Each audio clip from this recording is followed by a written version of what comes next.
So here is my next film dedicated to two theologians, historians who have problems with their own respective tradition. And I thought that perhaps it will be good to illustrate my main thesis of the present class, tensions with its own religious tradition, to show that it's not only Catholic or Christian theologians who, dealing with their own traditions, have problems with usually hierarchical authority, but also, for example, in this case, as you already know from our previous meetings, Jews and Judaism is particularly close related to Christianity. So I decided to invite you to reflect upon one specific theologian, Daniel Boyarin. And one also the reason why I invite you to read texts by these two historians, Christian one and Jewish one, is that I'm currently writing an article about it. So you see, my didactic activity and my academic activity are mutually related. So for students, sometimes it's good to have this look into academic kitchen. So I invite you in a way to take a closer look to what I'm doing apart of having class with you. I'm also writing, and usually my writings, my academic writings, are related to what I'm teaching. So it's a mutual enrichment, and sometimes also what the students and how you are reacting inspiring me to formulate or to make some questions or comments to what is going on around. So your comments in class will be more than welcomed as a new context for writing and also understanding the beginning of uh, Catholic tradition. So perhaps I will start with Daniel Boyarin, because simply Judaism and Jews are our roots. And I send you on the platform a piece of his one or two chapters from his recent book. It's already 10 years ago, but nevertheless, for many aspects, is a very recent one, namely the Jewish Gospels, the story of the Jewish Christ. This book was reviewed as and is treated as a very conservative approach. I mean, the opposite, very liberal, extremely liberal and controversial approach to the story of Jesus and his movement. And particularly this few pages, which I invite you to read, are treated, it's how far Jesus was Jewish, that he kept kosher. Means that he didn't abolish the Jewish law, but the opposite is true. He really um, follow rules of the time of the synagogue, and to speak about Jesus as a former Jew or as a Jew who didn't respect it, Jewish law is not corresponding to the reality. But this is only, of course, a small aspect of huge academic activities of Daniel Boyarin. And I will just mention two books which seems to be relevant for our context. One, which is very important for my article, which I mentioned, is the Borderlines, the Partition of Judeo-Christianity. This book was published 2004 and is the first really substantial, well-argumented book which are demonstrating how Judaism and Christianity are really one religion. So for Daniel Boyarin and the way how he is reading sources, Jewish sources and Christian sources, he is demonstrating that actually there are not substantial differences between the two religions. They are rooted in the Hebrew Bible on the one hand, also in the faith of one God, the God of Abraham, of Moses, but also the liturgical calendar of both religions are very similar. So this borderline was for me and is till now a source of inspiration to think critically about my own tradition, religious tradition.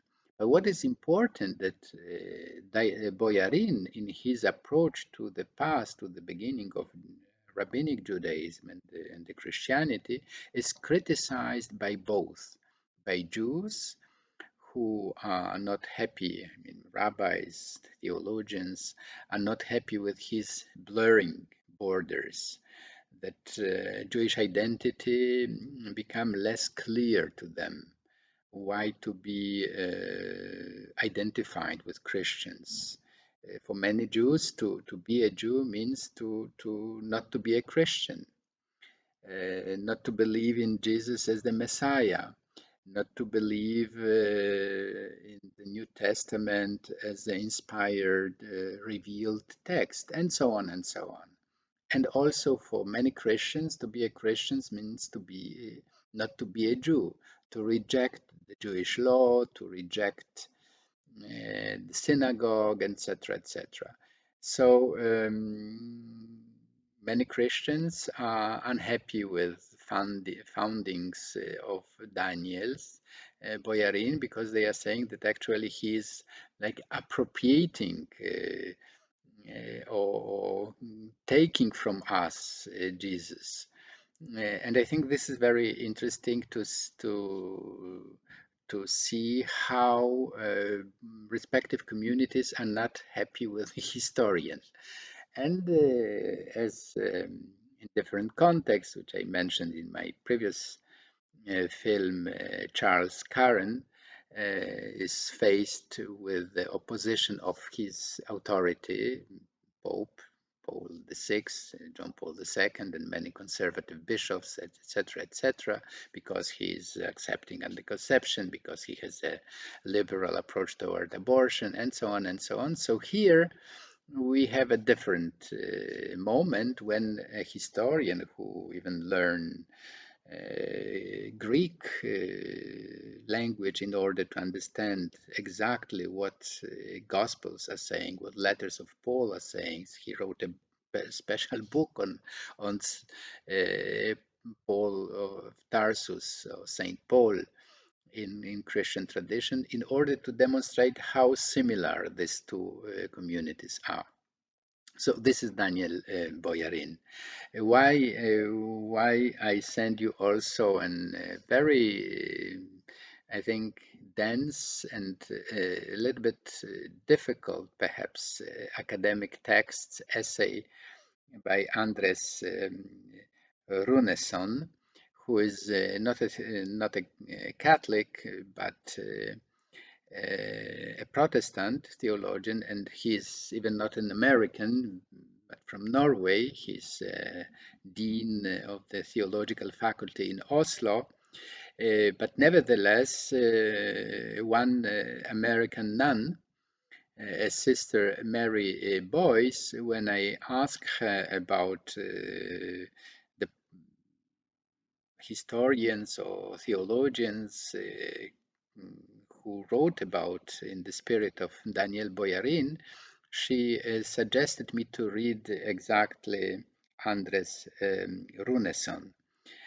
He's the younger than Boyarin. He is not so well known from many publications, but exactly this one, which I put on the platform, which deal with the mutual relationship between a Jewish community and the beginning of Christian religion.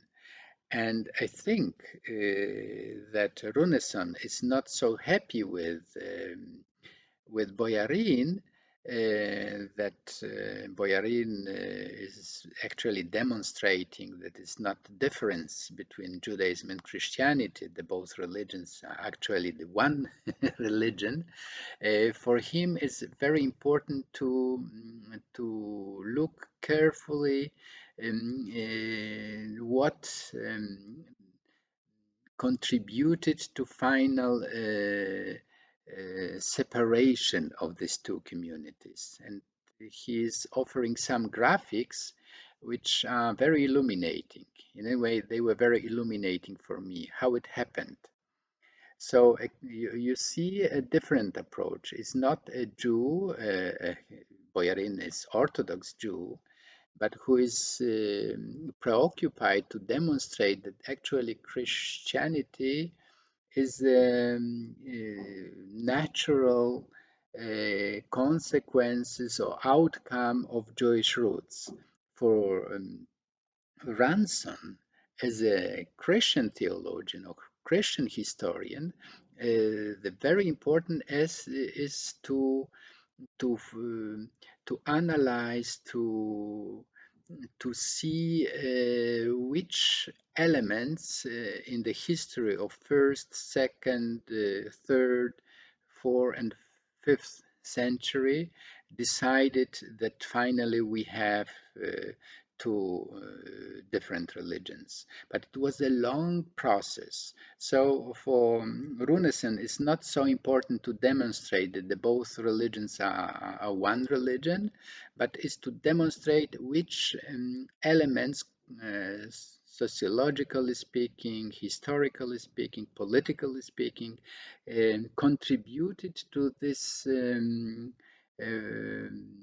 elaboration or shape, what really shaped the, the beginning of Christianity.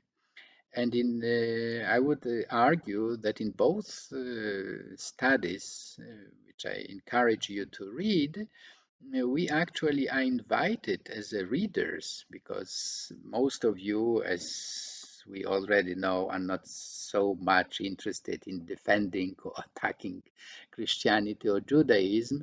We treat, and I think that most of us share this anthropological approach to religious phenomenon, but we are encouraged to be more relaxed with historical sources, to study them as interesting, as one of you in the last class said that religion for her is interesting not because she's a believer or Catholic, but because the history is interesting. So exactly this is the case, right? And you can really, and please take your time and enter in this bow or three texts in order to make your own opinion. You are invited to read those texts with critical eyes. You don't have to accept everything, but to be aware how complex, how complicated our heritage is, and that many historians, many theologians who are taking it seriously have problems with their respective communities. And for us, thanks God, we are not representing any community, but I hope that entering in these tensions, these problems, will make you more aware how fascinating actually the study of liberal American Catholicism could be. And I hope we will have in class an exciting exchange of ideas. Thank you and see you in class.